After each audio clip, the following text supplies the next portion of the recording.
For nearly 80 years, every American president has said essentially the same thing about UFOs, which is nothing. On May 9th, 2026, that was supposed to end, with the White House committing to open the files, release the videos, and tell the country what its government has actually known since the days of Roswell. The men who pushed hardest to reach this moment are now telling reporters they fear for their lives, and one of them just publicly accused the Pentagon's own former UFO chief of being a paid liar. Back in early March, President Trump publicly committed to releasing the files. He said his trigger was former President Barack Obama, who had told an audience that aliens were real. Trump's response was sharp, accusing Obama of giving up classified information with those remarks. Within days, daughter-in-law Lara Trump began teasing a forthcoming presidential speech on the subject. April brought something stranger. The White House quietly registered the domain alien.gov, fueling speculation that this would become the home of whatever the administration was preparing to release. An X account called UAP Watchers caught the registration first, and independent UFO journalists picked it up from there. None of this has gone smoothly, though, and the resistance has come from inside the government itself. Halfway through April, the Pentagon blew through a deadline for releasing a batch of UAP videos. UAP stands for Unidentified Anomalous Phenomena, which is the government's preferred term for what most Americans still call UFOs. Florida Congresswoman Anna Paulina Luna, who chairs the House task force on the issue, made her displeasure public. She told News Nation she was prepared to go directly to Secretary of Defense Pete Hegseth, and made clear that subpoenas were sitting on the table. Luna has emerged as one of the most aggressive voices in Congress on this entire subject. Back in March, she announced that her task force was finally getting access to classified material that previous lawmakers had been blocked from seeing. Joining her are Republicans Tim Burchett of Tennessee, Eric Burleson of Missouri, and the House Majority Leader himself, Steve Scalise of Louisiana. Burchett has been the loudest of all of them. Sitting down with TMZ in April, he stated flatly that he was 100% sure aliens have been to Earth, and just days afterward, the same congressman told reporters that genuine disclosure was never going to happen because the people in charge would never permit it. The contradiction tells you everything. Even the lawmakers fighting hardest for transparency expect to lose the fight. The pressure for any of this has come from a small group of former insiders, and their stories have only grown more dramatic over time. Late April brought a stunning moment when retired Navy Rear Admiral Tim Gallaudet publicly accused Sean Kirkpatrick, the former head of the Pentagon's All-Domain Anomaly Resolution Office, of being a disinformation agent. Kirkpatrick had stood in front of Congress and declared that his office found no evidence of any recovered alien craft. Gallaudet rejects that finding entirely, as do many of the whistleblowers who stepped forward in 2023 alongside former intelligence officer David Grosh. A few days later, in early May, former Pentagon official Lou Elizondo told News Nation that he feared for his personal safety. His remarks landed in the middle of reports circulating through UFO journalism that several scientists connected to the topic had either gone missing or died, with unverified accounts pointing toward private aerospace contractors. Mainstream news outlets have not independently confirmed any of that, which means viewers should treat the claim with real caution. Christopher Mellon offered a different tone entirely.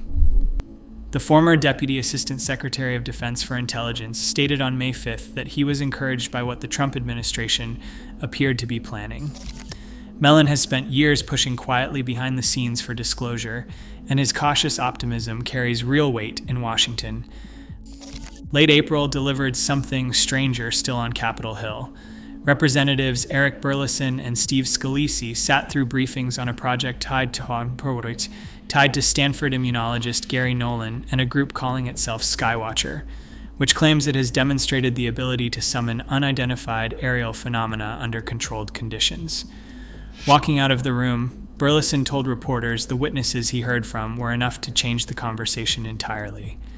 Since then, other members of Congress have requested briefings of their own. Set against all of that, you have the official scientific position. On April 8th, NASA's administrator declared flatly that the agency holds no classified information indicating aliens have visited Earth, and that he personally has seen zero evidence of alien life on our planet. Coming from the civilian space agency, exactly 1 month before the announced release, that was a striking line to draw. Even Vice President J.D. Vance has weighed in. April, reporting from independent UFO press, claimed that Vance wanted to dive deeper into the issue, and that he suggested these objects might be something other than extraterrestrial, with the framing attributed to him pointing toward a more spiritual interpretation. That account has not been independently verified against the original interview. Plenty of people remain unconvinced the world is anywhere near a historic moment. 2 days before the announced release, on May 7th, Barack Obama appeared on The Late Show with Stephen Colbert, and he walked back his earlier comments. According to reporting on the segment, the former president stated there was no proof of aliens, no craft, and that a cover-up on this scale would already have leaked by now. That argument sits at the center of the skeptic's case. The American government has historically struggled to keep major secrets buried for very long, with Watergate breaking open, the Pentagon papers leaking, and Edward Snowden walking out the door with thousands of classified documents. Advocates counter that this particular secret has somehow held for nearly 80 years, all the way back to the famous incident at Roswell, New Mexico in 1947. Skeptics also point to the famous Pentagon footage, including the Tic Tac video from the USS Nimitz in 2004, the Gimbal video, and the Go Fast video. All of those surfaced after the New York Times broke the story of a secret Pentagon UFO program in December 2017, and mainstream analysts have picked them apart frame by frame. Scientists studying that footage generally conclude that what the cameras recorded fits with sensor artifacts, parallax effects, and ordinary objects misidentified at distance, which leaves the most important question of all, namely what was actually inside the files when they arrived. When the release finally came, it came through a brand new program called PURSUE, short for the Presidential Unsealing and Reporting System for Unidentified Aerial Phenomena Encounters, and the materials were issued by the United States Department of War. The White House framed the rollout as the first installment in a longer push toward what officials called maximum transparency. FBI Director Kash Patel announced that the American public was receiving access to declassified files on unidentified aerial phenomena for the first time, while Director of National Intelligence Tulsi Gabbard described the move as an unprecedented review of the government's secret holdings. NASA Administrator Jared Isaacman pledged that the agency would apply its brightest minds and most modern scientific instruments to whatever the files reveal, and would openly publish the findings. The contents proved more dramatic than many had expected.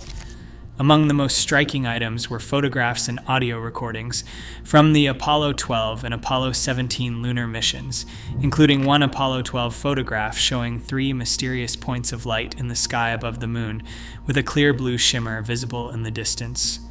A radio transmission from Apollo 17 captured astronauts describing bright, jagged, angular fragments drifting past their spacecraft during a maneuver, with the NASA ground crew comparing what they were watching to a fireworks display. The release also included an unidentified object filmed near Japan in 2024, and another sighted over North America in 2026. For all of that, the officials behind the release drew a careful line. The documents, they said, proved nothing about the existence of extraterrestrial life. The goal is to make previously inaccessible information available to researchers and to the American public, and to let open scientific investigation take it from there. Either way, the cultural moment is unmistakably real. At the South by Southwest Festival earlier this spring, Steven Spielberg announced his next feature film, titled Disclosure Day, drawing direct inspiration from the 2017 New York Times story and the 2023 congressional hearings. Late-night hosts, including Jimmy Kimmel, have been working the story into their monologues, and Goldie Hawn shared a personal alien encounter story on national television. A topic that lived for decades on the fringes of cable television has finally walked into the mainstream. For Americans who lived through the Cold War, the moon landings, and decades of flat government denials, this moment carries a particular weight.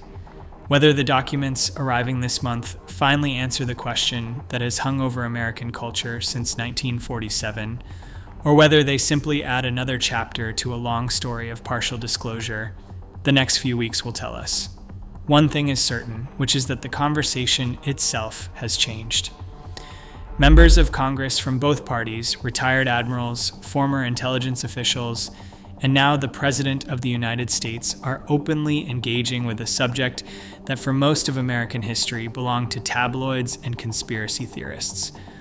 Whatever the White House actually puts out in the days ahead, that shift alone is already historic.